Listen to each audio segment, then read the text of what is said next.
जिन विभागों में ये महाघोटाला हुआ, उनके विभागीय मंत्रियों ने अभी तक अपनी नैतिक जिम्मेदारी लेते हुए इस्तीफा क्यों नहीं दिया? 4000 पन्नों का चार्जशीट में सिर्फ 7 मुख्य। बिहार की राजनीति एक बार फिर गर्मा गई है। नेता प्रतिपक्ष तेजस्वी यादव ने कथित रिशु मामले और टेंडर प्रक्रिया से जुड़े मुद्दों को लेकर बिहार सरकार पर बड़ा हमला बोला है। एक लंबी प्रेस कॉन्फ्रेंस में उन्होंने सरकार से कई सवाल पूछे और पूरे मामले की निष्पक्ष जांच की मांग की।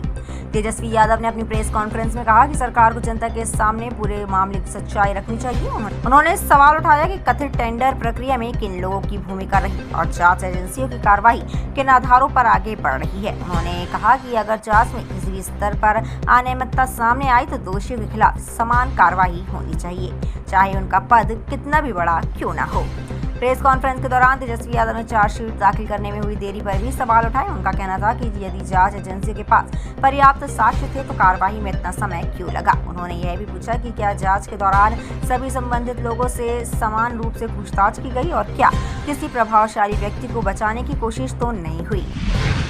नेता प्रतिपक्ष ने कथित तौर पर टेंडर आवंटन की प्रक्रिया पर भी सवाल उठाए। उन्होंने पूछा कि क्या ठेके पहले से तय किए जाते थे और क्या पूरी प्रक्रिया में किसी प्रकार का सिंडिकेट काम कर रहा था। उन्होंने यह भी मांग की कि पूरे मामले की निष्पक्ष जांच कराई जाए ताकि जनता के सामने सभी तथ्य स्पष्ट हो सके। तेजस्वी यादव ने प्रेस कॉन्फ्रेंस के दौरान यह भी कहा कि यदि सरकारी एजेंसियों की जांच में गंभीर बातें सामने आई है तो उन पर समयबद्ध कार्रवाई होनी चाहिए। उन्होंने सरकार से जवाबदेही तय करने और पूरे मामले में पारदर्शिता बरतने की मांग की। उन्होंने यह भी कहा कि जनता को यह जानने का अधिकार है कि जांच किस दिशा में आगे बढ़ रही है और अब तक क्या कार्रवाई हुई है।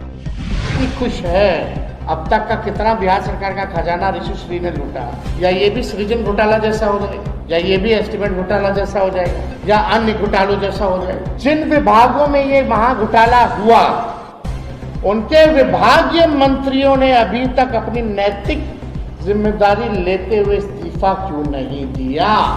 कि मुख्यमंत्री अपरिपक्व है, अदूरदर्शी है, नाकाबिल है और अधिकारी भी जानते हैं कि कितने बड़बोले हैं, बतौलेबाज सीएम है, गहराई और कितनी समझ, विवेक और योग्यता है ये अधिकारी जान रहे, इसलिए इनको शूट करते सम्राट चौधरी। उनको बस सिक्योरिटी हैवी चाहिए। 50 गाड़ी काफिला में चलेगा तो 100 गाड़ी काफिला में चलेगा। मोदी जी बोलेंगे तो 50 कदम खाली पैदल चल लेंगे। 1 नंबर आवास को तो नीतीश कुमार जी ने कई आवासों को लेकर के बनाया था, ये तो 5 नंबर ले लिए रे भाई। पहले भी हमने बोला खजाना खा लिए, घोटाला हो रहा, डीके टैक्स की बात की, वही सब हो रहा। 2 लाख रुपया महिलाओं को देने के लिए नहीं है, कब देंगे? पैसा नहीं है, भ्रष्टाचारी उड़ा के ले गया, अपना अपना पॉकेट ही लोग गर्म कर लिया।